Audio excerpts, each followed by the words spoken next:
Hello and welcome to The Update. I'm Heidi Tiltons. New South Wales and Victoria have reduced the gap between second and third doses of the COVID vaccine to 3 months.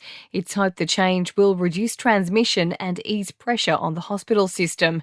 It's as ADF personnel will be deployed to Victoria to help drive ambulances and free up paramedics.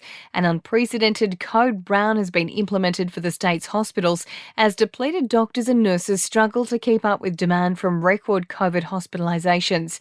Victoria's Premier Daniel Andrews says the arrangements will be similar to those in place during the first year of the pandemic. Where we had an ambulance paramedic and a trained ADF member working together as a blended crew so that the paramedic can provide the care and the ADF person who's trained to assist where appropriate, principally to do the driving. That just means there are many shifts that'll get filled that wouldn't otherwise get filled, and we certainly don't rule out asking for more help if and when we need it. Sydney detectives are still trying to work out the circumstances surrounding a little girl's death after her body was found dumped in a barrel. The 9-year-old was reported missing last Friday from the Blue Mountains, but a Sydney court has heard it's likely she was killed days earlier. A 32-year-old man remains behind bars. Deputy Police Commissioner David Hudson says they're waiting on the results from a post-mortem examination. What we are sure of is the accused we charged with murder was responsible for firstly placing her in the barrel and then disposing of that barrel in the bushland where she was located. Things will unravel to find a cause of death and identify exactly what happened. The federal government is introducing new visa rebates to address current workforce challenges. International students and backpackers will be refunded more than $600 in visa application fees. Prime Minister Scott Morrison says he wants as many international visitors as possible. And my message to them is, come on down. Come on down now. You wanted to come to Australia. You've got your visa. We want you to come to Australia and enjoy a holiday here in Australia, move all the way around the country, and at the same time, join our workforce. Collingwood star Jordan De Goey has faced a US court via video link. He's accused of assaulting a man in a New York nightclub in October last year.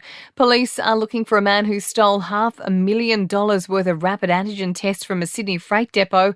And Australian consumer confidence is reportedly the lowest it's been since September 2020. Westpac found confidence fell by 2% this month. Retail spending is expected to be affected into next month. To sport, Rafael Nadal and Ash Barty have recorded comfortable wins to reach the Australian Open third round, while Nick Kyrgios and Thanasi Kokkinakis through to the second round of the men's doubles after downing fellow Aussies Alex Bolt and James McCabe. The Australia-New Zealand cricket series has been postponed. The white ball tour was supposed to get underway next week, but Cricket Australia says New Zealand's strict border controls and quarantine requirements would have made it too hard for the visiting team to get home. And Scott Pendlebury will captain Collingwood for a 9th season. In entertainment news, Kanye West has been spotted rocking a full face mask while meeting with business associates in LA. The 44-year-old rapper wearing a black balaclava-style mask along with a leather coat, gloves and boots.